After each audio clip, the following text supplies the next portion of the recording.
Bismillahirrahmanirrahim. Assalamualaikum warahmatullahi wabarakatuh.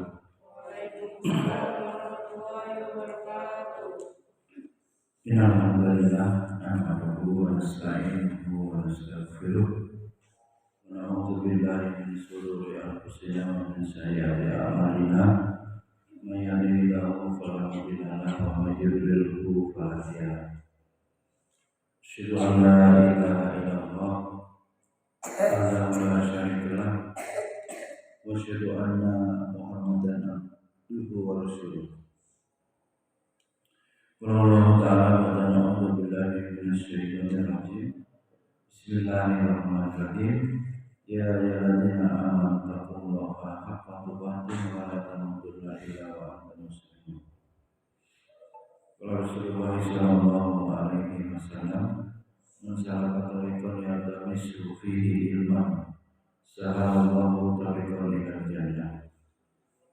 Maka pujian syukur senantiasa marilah kita panjatkan kehadirat Allah Subhanahu wa taala atas segala curahan nikmat dan karunia-Nya. Bila pada pagi hari ini pada subuh yang hari Ahad kita bisa bermajlis ilmu untuk melanjutkan pembahasan penyakit yang kitabnya ada dawa, penyakit dan obatnya, yang waktu itu kita telah mengkaji kaitannya dengan kewajiban menjaga kesucian diri dan dikaitkan dengan perilaku orang-orang yang menyimpang,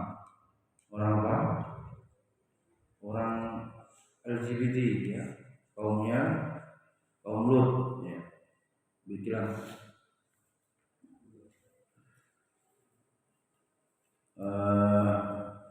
orang-orang yang telah Allah azab ya, karena perilaku homo ya. Pada pertemuan yang lalu kita telah membahas kesucian, kewajiban menjaga kesucian diri.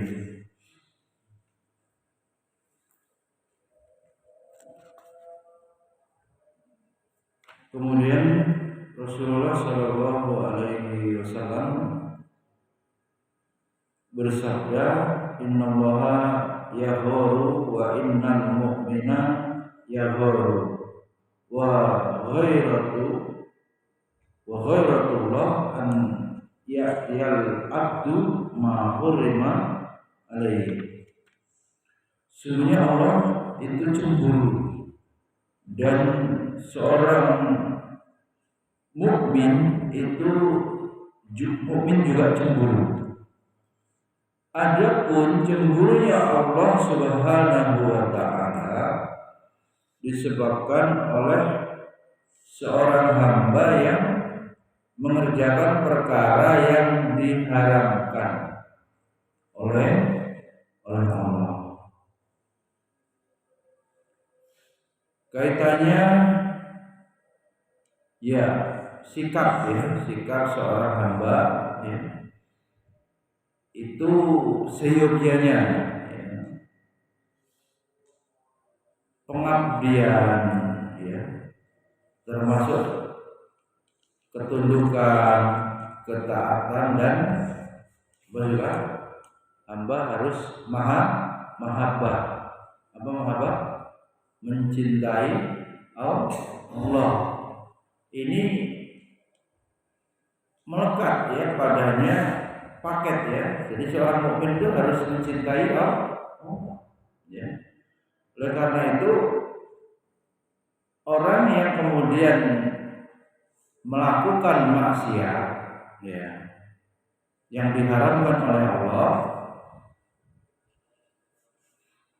Allah menjadi cemburu, yang mestinya itu diberikan kepada Allah sebagai bentuk ketaatan, malah manusia berbuat dosa. Juga hadis Nabi yang lain, la ahada aghyaru minallah min ajli dzalika harramal fawahisha ma dhahara minha wa ma batan wala ahada ahabbu ilaihi udhuru minallah min ajli dzalika arsala rusula mubashshirina wa mundzirin wala ahada ahabbu ilaihi madhu minallah wa man ajli dzalika asna ala nafsi. Tidak ada yang lebih cemburu daripada Allah. Oleh karena itu Allah mengharamkan perbuatan-perbuatan keji, ya. Allah mengharamkan perbuatan-perbuatan keji, baik yang tampak maupun yang tersembunyi, baik yang tampak maupun yang tersembunyi, semuanya.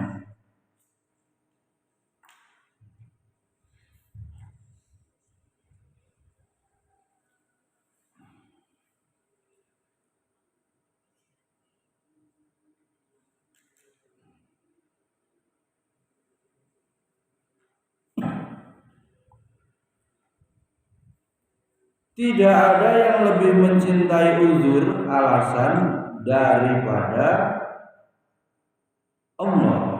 Maka dari itu Allah mengutus para rasulnya sebagai pembawa kabar gembira, basyiro, ya, dan nadhiro.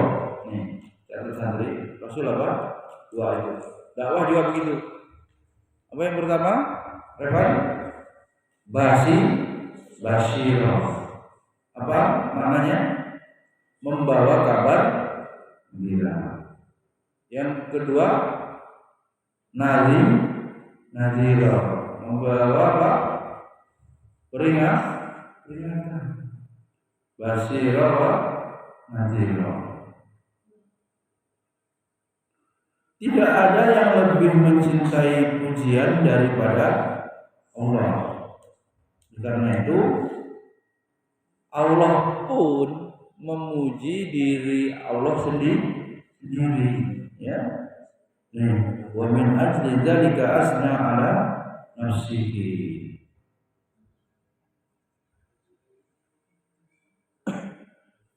Kemudian disebutkan dalam Sahihain tentang khutbah Nabi sallallahu alaihi wasallam ketika pelaksanaan salat gerhana. Ketika itu terjadi gerhana, maka kemudian Rasulullah bersabda, "Ya ummat Muhammad, Allah, innahu la ahada aghyaru minallah ayazniya abduhu aw tazniya amaduhu. Ya ummat Muhammad, wallahi law ta'lamuna ma a'lamu ladahiktum qalilan wala bakaitum katsiran."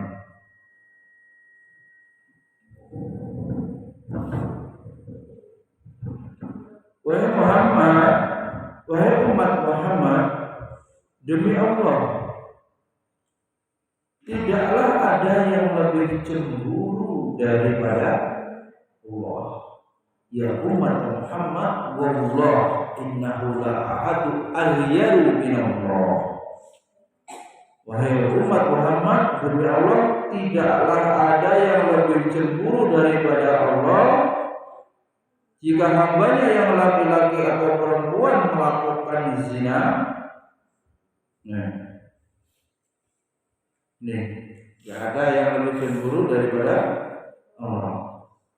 Kemudian Nabi bisa lagi, wahai umat Muhammad, demi Allah, sekiranya kalian mengetahui apa yang aku ketahui ini.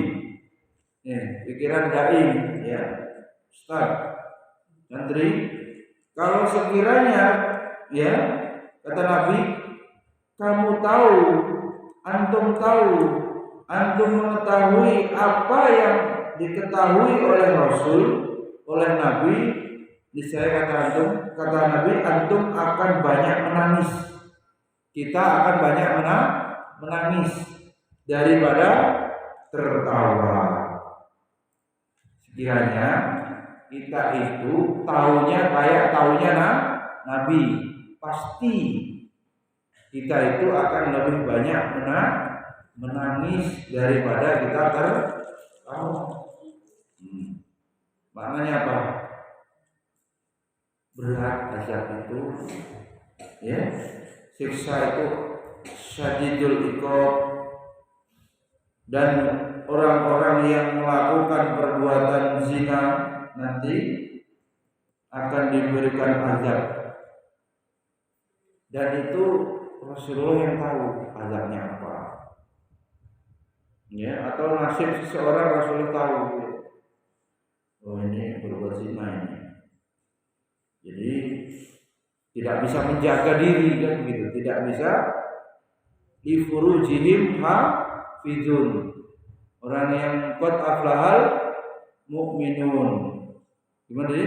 Alladzina hum fi sholatihim khashi'un walladzina hum 'anil lahwi mu'ridun. Sampai pada ayat li furujihim hafizun, yang kemudian mampu menjaga kemaluan. Kemaluan ini maknanya ya syahwat, yang kemudian pada poin ini Imam Ibnu Qayyim mencantumkan pembahasan kesucian diri, menjaga kesucian diri. Kemudian Nabi sallallahu alaihi wasallam mengangkat kedua tangannya seraya berkata, Allahumma hal ballaghtu. Nabi pas sholat khutbah gerhana tadi melanjutkan mengangkat kedua tangan Allahumma, dan berdoa Allahumma hal ballaghtu, Allahumma hal ballaghtu, Allahumma hal ballaghtu. Ya Allah, ya Allah, aku telah menyampaikannya. Rasulullah bagaimana? Sedih, ya, sedih lantaran orang-orang pada berbuat maksiat, dan kemudian Rasulullah tahu azabnya. Kemudian Rasulullah, istilahnya kita itu apa ya, ngomong-ngomong sendiri yang sifatnya sudah saya omongin gitu kira-kira ya, sudah saya nasihati gitu, greget sendiri gitu, sudah diberikan dakwah, sudah dilarang jangan berzina gitu, nahi munkar gitu. Jadi Rasulullah ngomong Allahumma hal ballaghtu. Jadi orang yang tahu nantinya akan menerima azab, ya, tentu Rasul, orang-orang yang melakukan perbuatan zina, Rasulullah istilahnya ya kasihan, ya greget gitu, udah diomongin kok, ya, sampai kemudian Rasul mengadu kepada Allah, sudah tak omongin ya Allah, gitu, sudah dinasihatin ya Allah, kira-kira gitu kan ya. Kalau Abi Rusdi ini dah, kok dibiarin Abi Rusdi itu berantem, Abi Gilang, Rizky sama Najib, udah diomongin, akhirnya apa? Najib, Rizky kena sanksi berat, ya kan? Kira-kira begitu. Allahumma hal ballaghtu, udah disampaikan loh. Abi Rusdi juga begitu, udah disampaikan kok ke bimanya, gitu kan? Udah. Artinya antaranya dia greget, Abi Rusdinya antaranya juga sayang gitu, kenapa sampai melakukan itu, sampai apa, terjerumus, sampai melanggar peraturan. Nah, dalam penyebutan dosa besar ini, ya, dalam dosa besar ini, ya, zina, secara khusus seusai, ya, dosa besar zina ini disebutkan harus seusai sholat gerhana. Terdapat satu rasa indah yang hanya diketahui oleh orang-orang yang mengamatinya secara seksama, yaitu fenomena Zina merupakan apa berarti? Kaitannya dengan kehancuran alam. Bagaimana santri? Pertanyaan, ini ada hadiah. Itu dikelilingin biar nggak ngantuk. Oke. Itu dimakan. Oke. Nah, kelilingin, ambil. Harus ambil biar nggak ngantuk. Taruh di bangkunya, di meja ya, jangan di karpet. Kelilingin. Bilang mengapa Rasul bersabda seperti itu dan berdoa seperti itu di saat gerhana setelah khutbah? Hubungannya apa?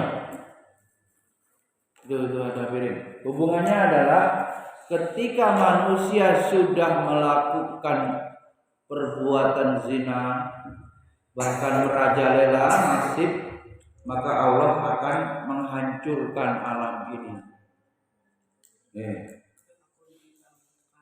Coba ini poinnya. Kenapa Allah hancurkan alam ini? Ya, karena manusia sudah melakukan perbuatan zina.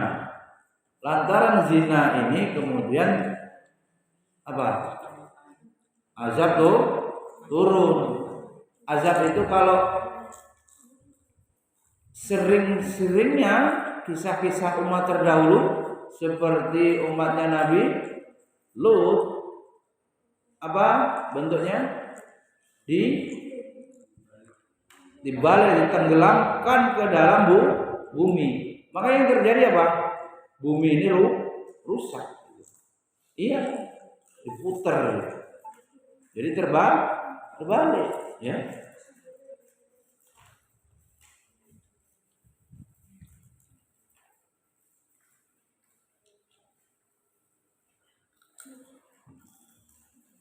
Jelas ya? Maksudnya gimana ini? Kalau ada orang berbuat zina, Allah akan turunkan azab. Sehingga hubungannya ketika azab sudah turun, hancurlah alam ini. Apa? Alam ini menjadi hancur, kerusakan. Nah, karena hubungannya dengan kerusakan alam, Rasulullah menyampaikan ini dalam khutbah, ya, dan doa dalam khutbah sholat gerhana. Jadi sholat gerhana setelah sholat ada khutbah. Isinya itu Rasulullah hal balagtu di antaranya. Alhamdulillah, sekaligus merupakan salah satu tanda, tanda kiamat akan datang. Tanda-tandanya sudah mulai muncul. Bagaimana Nabi bilang? Apakah zina di Bandar Lampung bisa dinihilkan nol sama sekali? Nggak bisa. Faktanya malah ada lokalisasi, ya. Masih ada ya di Panjang. Masih ada ya. Berarti kan di situ boleh kan? Pemerintah memberikan apa? Tempat kan? Pemkot berikan tempat.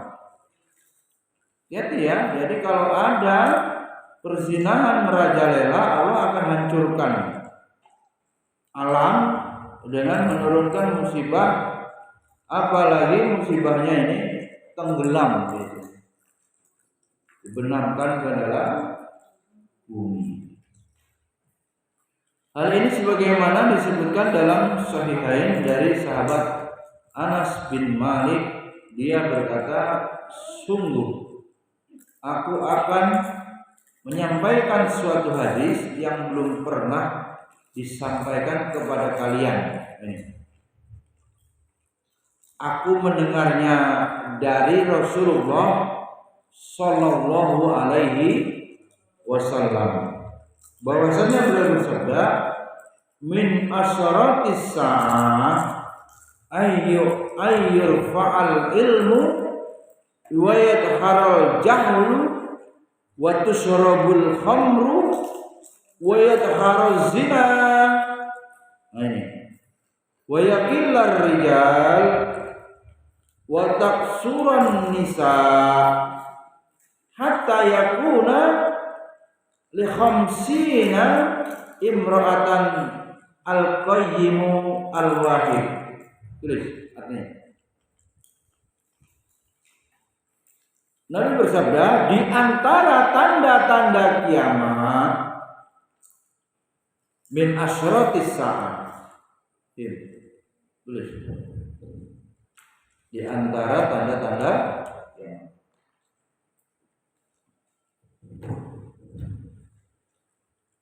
Pertama, ayyurfa'al ilmu, dicabut, diangkatnya ilmu. Caranya gimana? Bentuknya? Iya, dengan Allah mencabut nyawa para ulama, orang-orang alim yang berdakwah, yang amar ma'ruf, yang nahi mungkar, yang mengajarkan ilmu, dicabut nyawanya. Maka ilmu menjadi hilang dengan meninggalnya ulama. Yang kedua, wa yadharul jahlu, dan telah nampak banyak orang-orang bodoh, jahil. Bahkan pemimpin ya tampil sebagai pemimpin ternyata dia jahil. Apa? Telah banyak muncul orang-orang bodoh. Kadang-kadang penceramah juga ngelawak gitu. Ya bersih. Dia menang retorika lucu. Dianggap ustaz, padahal penggembira, apa namanya? Ilmunya ilmu public speaking, tapi ilmu syar'inya terbatas. Pak ayahnya kadang ditanya tentang hukum, serampangan menjawab dengan berani, ya, otoritasnya kurang, keilmuannya kurang. Pelawak loh ya, pelawak menjadikan agama sebagai bahan ya lawakan kadang-kadang. Ada nggak yang berani jadi dokter gadungan? Ditangkap gitu. Berkata, berfatwa, ngomong tentang kesehatan, tentang obat. Ini lagi banyak ini ya, kemarin COVID seolah-olah kayak ahli, tapi diragukan kecuali dia punya otoritas ilmu, kuliahnya, pendidikannya di bidang itu. Mesin juga begitu ya, bilang habis dandan motor, nggak bisa orang sembarangan kemudian ngomong tentang mesin motor. Itu motor saja.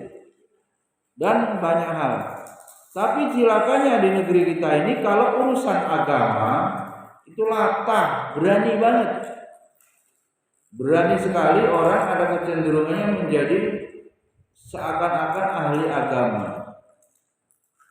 Dan orang begitu bisa bahaya, dolu wa adol, dolu. Bisa dia keliru dan membawa kekeliruan kepada orang lain.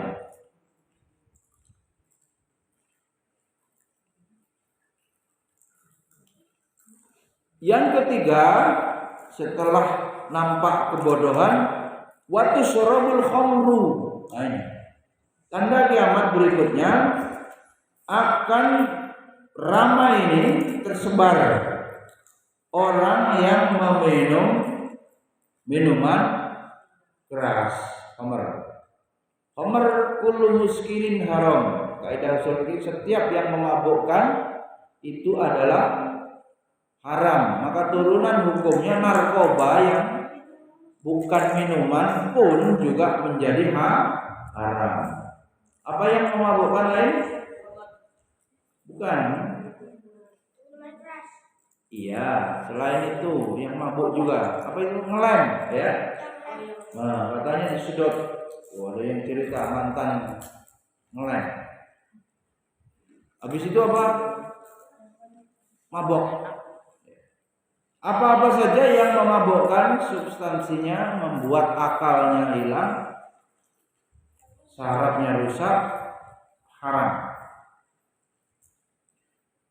Pertanyaannya, para santri, banyak gak orang yang minum minuman keras?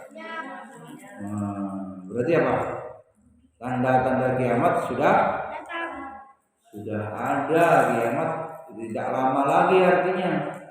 Ya, kita ini sudah berada di akhir zaman. Ya, tentu zaman yang awal dimulai dengan zaman Nabi Adam. Umat sejak diutusnya Rasul pun itu sebagai pertanda akhir zaman. Seperti ini ya, jaraknya gimana antara jari telunjuk dan jari tengah, dekat sekali. Diawali dengan telah diutusnya Rasul Muhammad SAW, itu menjadi tanda. Hadirin Allah, ini kita baca wayat harus zina. Apa itu? Telah nampak, telah banyak, telah terjadi perzinaan. Enggak karu-karuan ini ya. Bahkan enggak jelas ya. Bapaknya lahir masih sekolah hamil gitu lah. Melahirkan di sekolah. Itu terjadi ya, ada yang enggak ketahuan kesannya disumputkan. Berbeda dengan yang ya seorang ibu yang hamil dengan suami yang sah, tidak berzina, beda. Yang berzina biasanya seperti tidak kerasa gitu, bahkan banyak ya itu melahirkan mendadak gitu ya. Kenapa demikian? Ternyata itu sudah dicabut oleh Allah, proses yang alami itu untuk menghilangkan pahala seorang ibu itu, sekaligus dicabut keberkahan sebagai orang yang mengandung, ibu yang mengandung. Jadi mudah. Artinya apa? Ketika semakin sakit, itu normalnya ya, merasakan proses melahirkan yang bertaruh nyawa seorang ibu itu akan berbanding lurus pahalanya yang semakin besar. Gitu. Nah, orang yang berzina ini kemudian dicabut rasa sakit itu, ya ada, tapi tidak seperti orang yang normal yang tidak berzina.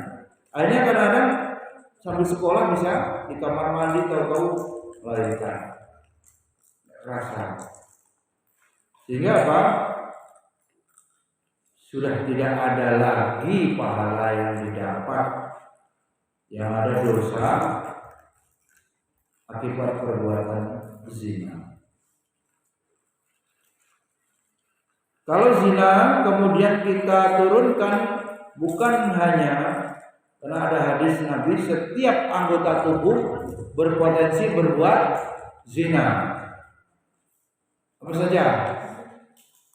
Ainun, mata, zinanya nazar, zinanya apa? Dengan memandang. Tangan, zinanya dengan memegang. Apalagi mulut, apa bentuknya? Ngejek. Bisa juga dengan langsung ya, berciuman yang haram. Seluruh anggota tubuh, bahkan hati itu bisa berzina dan mengaman-aman ya. Karena itu persoalan menjaga kesucian diri ini harus menjadi perhatian yang serius ya. Kalau kemudian diturunkan lagi wala taqrabu zina fa innahu fahisata wa sa'a sabila, karena di dalam zina itu sesungguhnya fahisah, perbuatan keji. Wala taqrabu, mendekati saja sudah dilarang. Di antaranya awal mulanya terjadi kehamilan di luar nikah itu karena pacaran. Karena muda-mudi itu pada berpacaran. Sampai Abi nggak terlalu yakin karena tempatnya. Santriwati tahun ini tidak ada, kayak mondok kan? Hanya santriwan.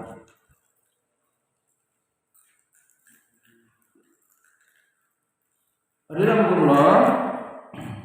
Dari tulis tadi sudah berapa tadi? 4 ya. Oke, kuis. Hadiahnya sosis, lumayan. Mengapa Allah mengkaitkan kerusakan alam tadi dengan zina? Jelas. Ya, benar.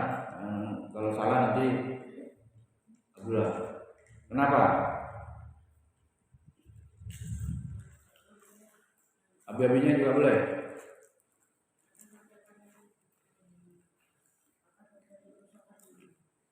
Iya, kenapa? Ketika orang berzina, Allah kemudian murka. Apa bentuk hukumannya? Kerusakan? Oh, ditenggelamkan ke dalam bumi. Maka alamnya menjadi apa? Jelas ya? Abdullah jawabannya apa?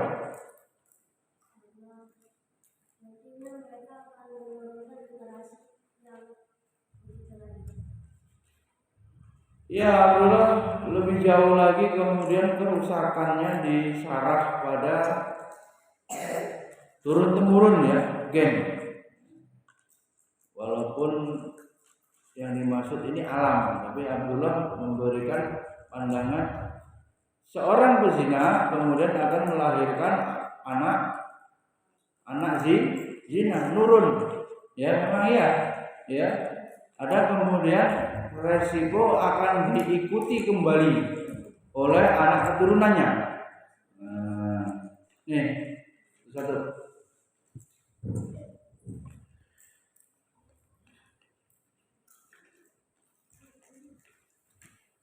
Pertanyaan berikutnya. Siap-siap. Mengapa kita harus menjaga kesucian diri? Ya. Nah. Oh ya, betul.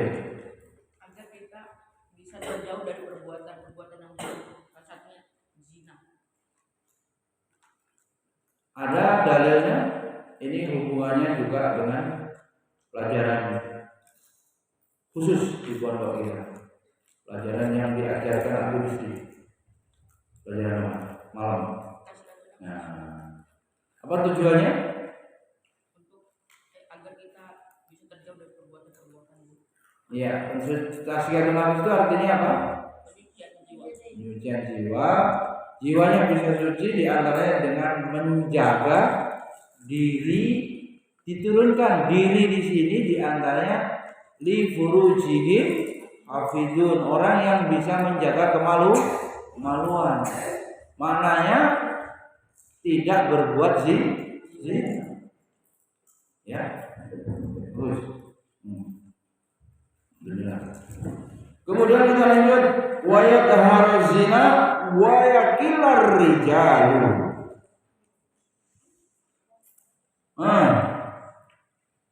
Yang nomor 5 ya. Tanda kiamat nomor 5 adalah sedikitnya rijal.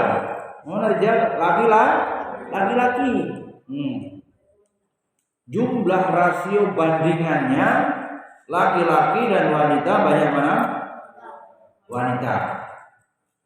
Sampai dalam sebuah hadis saya disabdakan Nabi, kalau nanti umatku ya jumlahnya sudah bandingan satu laki-laki berbanding 50 wanita.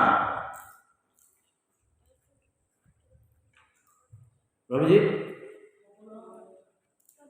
Ada 50 wanita, ada 1 laki-laki. Kalau sudah jumlahnya, statistiknya begitu, berisi, datanglah kiamat. Nah sekarang akhir zaman, lu bisa lihat di kelas-kelas yang sekolah itu mencampur gitu ya. Di kampus ya dicampur ya, mahasiswa dan mahasiswi gitu.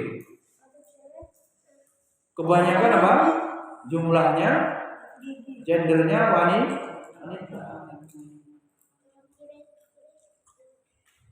Enggak, sekolah yang dicampur. Aslinya sekolah kita kecenderungannya tidak dicampur. Kalau saja ada kelas 1 SD 10 laki-laki, kelas 1 kemudian 10 wanita, ada 20, akan kita bisa. Nah, sekolah-sekolah yang besar faktanya wanita atau mahasiswinya kalau di kampus lebih banyak. Sudah nampak berarti ini ya. Tanda ini sudah nampak. Menuju 50 wanita banding 1. Sekarang mungkin 1 banding 3, 1 banding 4 itu bisa jadi sudah habis itu. Kalau kita bagi habis penduduk di muka bumi ini. Penduduk di muka bumi ini berapa miliar? Sekitar 6 miliar apa? Yang Islam cuma 1/3, 2/3-nya bukan Islam.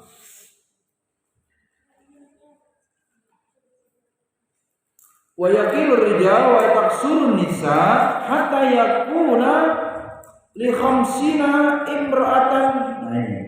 Sampai 50 wanita dibanding jumlahnya laki-lakinya satu.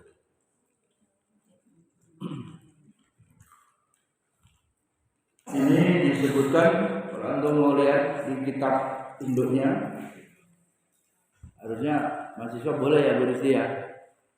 Santri ini semua lah datang ke perpus Win ya, saya lihat. Ini betul-betul rihlah ilmiah kan gitu. Coba dicek di kitab induknya, hadis riwayat Bukhari nomor 81. Kemudian juga tercantum karena disebut as-sahihain, itu 2 hadis yang sahih ada di dalam 2 kitab. Satunya kitab Sahih Muslim dan nomornya 2671. Ini kalau dalam kajian ilmiah Nabi marji'nya rujukannya jelas.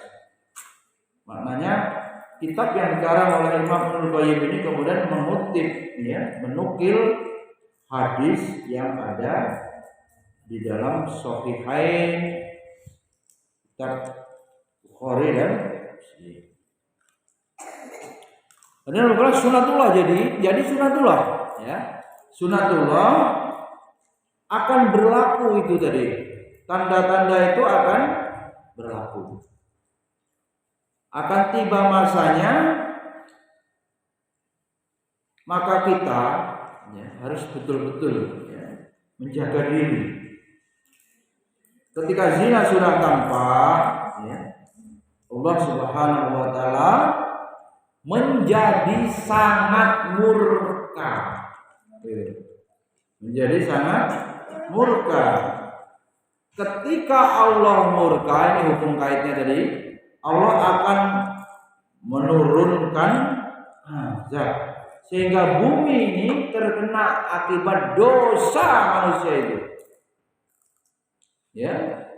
Akibat apa? Dosa-dosa manusia, bumi pun menjadi kotor ya. Jadi hitam. Ya, umpama dosa itu digambarkan Nabi seperti noktah ya, noda-noda hitam.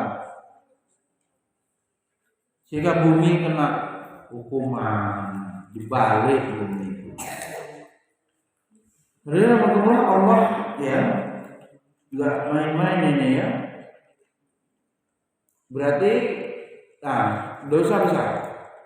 Dosa besar adalah dosa yang Allah jelaskan hukumannya di dalam nas, baik di dalam Al-Quran maupun di dalam hadis. Pertanyaannya, apa itu dosa kecil? Tadi dosa besar baru sudah jelas. Sekarang dosa kecil. Lutfi. Dosa apa yang bila dilakukan seseorang dapat membuat seseorang tersebut gelisah atau ragu-ragu. Itu dosa secara umum. Betul, tapi dosa. Pertanyaan Nabi, dosa kecil. Tadi barusan Nabi jelasin dosa besar. Ya. Torik duluan, ya. Dosa kecil. Dosa besar udah Nabi jelasin. Dosa saja itu tadi dosa. Ayo, Rik. Ya, apa penjelasannya? Tidak mendapat hukuman di dunia maupun di akhirat. Salah. Tidak dapat hukuman. Siapa tadi yang bilang yang nomor 2? Tidak dapat hukuman. Oh, anak. Biji pilih dulu tak jawab. Ayo, Din.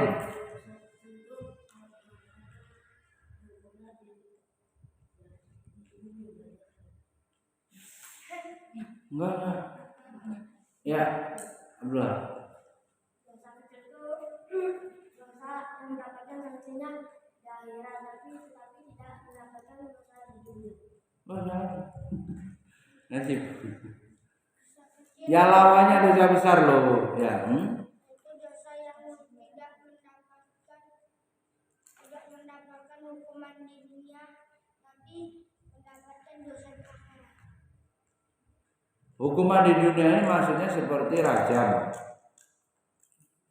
Perlu ada penjelasan. Tentu lawannya dari dosa besar, dosa kecil. Jadi dosa kecil itu apa? Dosa yang dilakukan tetapi tidak disebutkan ancamannya di dalam Al-Quran dan hadis. Tadi contohnya betul. Bukan tidak dihitung dosa, dihitung. Tapi ancamannya, kalau mencuri jelas, potong tangan. Syirik jelas, keluar dari Islam. Membunuh dikisos. Mengejek ini enggak sampai. Ya. Tapi kalau udah adu domba, masuk dosa besar. Ya. Nah, dosa yang kecil ini tidak disebutkan bentuk hukuman di dunianya, bukan enggak dapat dosa di dunia, siksaan azabnya itu di akhirat. Itu dosa kecil. Tadi apa? Contoh tadi itu memandang, menghayal porno, nonton film porno, memandang syahwat. Ya, repan sama cewek. Contoh. Apalagi berarti contohnya? Sekarang contohnya dosa kecil. Ya pokoknya berbuat kejahatan. Kalau dikaitkan dengan definisi dari Lutfi tadi yang membuat gelisah. Nah. Dan juga ditambahin kalau dilihat oleh orang yang soleh.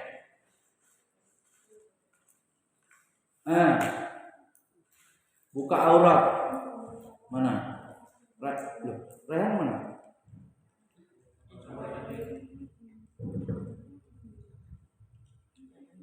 Buka aurat laki-laki mana?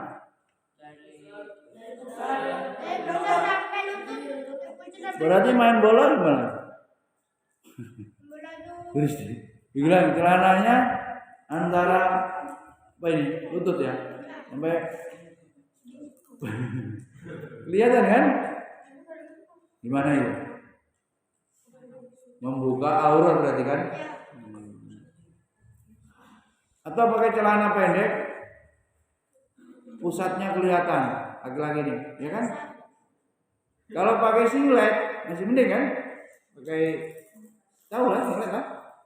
Yang separuh. Kalau abi misalnya baju abi itu, walaupun ini, itu kalau dosanya sih nggak dosa lagi, ya, udah dipotong kan sini ya. Nah itu tidak ada ancamannya secara azab di dunia, maka termasuk dosa kecil. Lah kalau sekarang membuka aurat begitu ada Abi Rusdi, malu nggak? Malu? Nah, Abi Rusdi kan orang soleh, melihat Najib pakai celana melebihi ini dengkul, membuka aurat, jadi Najibnya malu. Ada dulu ya yang pakai celana begitu lari lagi balik lagi. Oh gitu.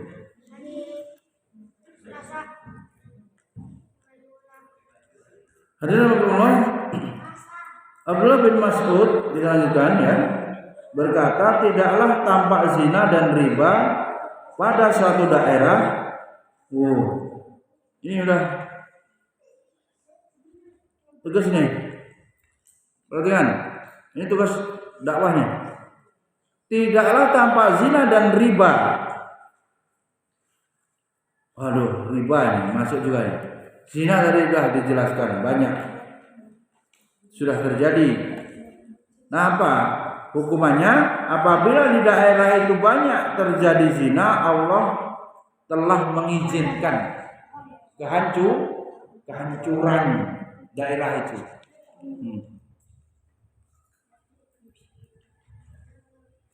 Pekat, apa pekat? Operasi pekat ya harusnya ya. Operasi penyakit masyarakat. Kenapa itu dibilang penyakit ya? Berarti menimbulkan masalah, nanti akhirnya Allah akan menurunkan azab. Jadi harus diberantas. Dikisahkan salah seorang pendeta Bani Israel pernah melihat putranya sedang bercumbu ya dengan seorang wanita. Lalu ia berkata, tenanglah hai anakku. Kemudian pendeta tadi terjatuh dari tempat tidurnya sehingga jaringan saraf tulang punggungnya terputus, sedangkan istrinya keguguran. Maka dikatakan kepadanya, beginikah kemarahanmu karenaku? Selamanya tidak akan ada kebaikan bagi keturunan. Tadi Abdullah yang antum jelaskan tadi, zina ini berdampak pada anak keturunan. Bapaknya pernah berzina, anaknya nanti nurun. Kemudian Allah mengkhususkan hukuman zina dan hukuman had lainnya dengan 3 perkara. Pertama, pelakunya dibunuh itu kalau sudah menikah. Ya, zina muhsan ya. Sudah menikah berzina, hukumannya enggak tanggung-tanggung. Syariat menetapkan hukumannya rajam namanya. Diikat ya, dilempari batu. Bunuhnya juga dengan cara yang menyakitkan, tidak dipancung. Dipancung kan selesai, putus lehernya. Tapi ini dilempari batu. Ya. Namanya apa? Hukuman badan. Termasuk juga ada yang dicambuk.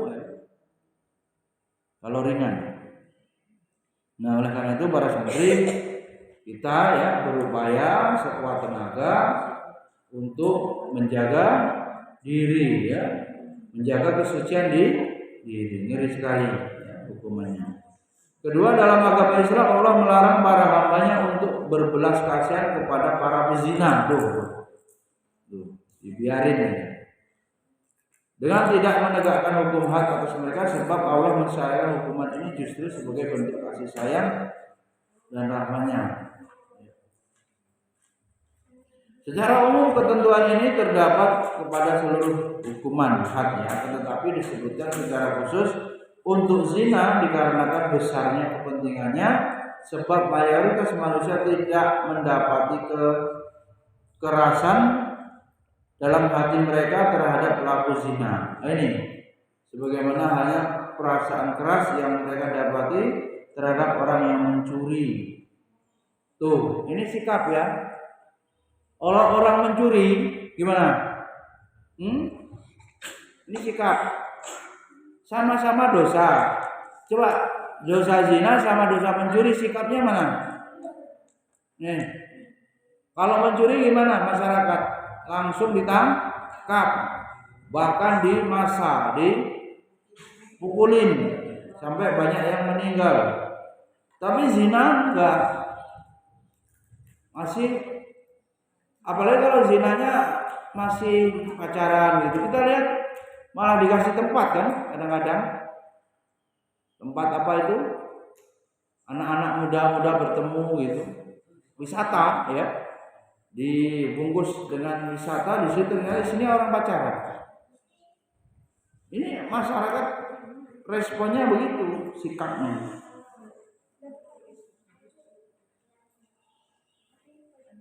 Oleh karena itu ngeri ya kalau dibiarkan begitu, masyarakat membiarkan perbuatan zina ini, Allah murka. Tunggulah ya, azab akan turun. Jadi membangun negeri ini diantaranya bagaimana bukan hanya membangun tol ya, infrastruktur, membangun jiwanya, adab akhlaknya rusak. Sampai kepada buminya ini hancur lantaran perbuatan zina. Hadirin rahimakumullah, mudah-mudahan bermanfaat. Subhanakallahumma wa bihamdika, la ilaha illa anta, astaghfiruka wa atubu ilaik.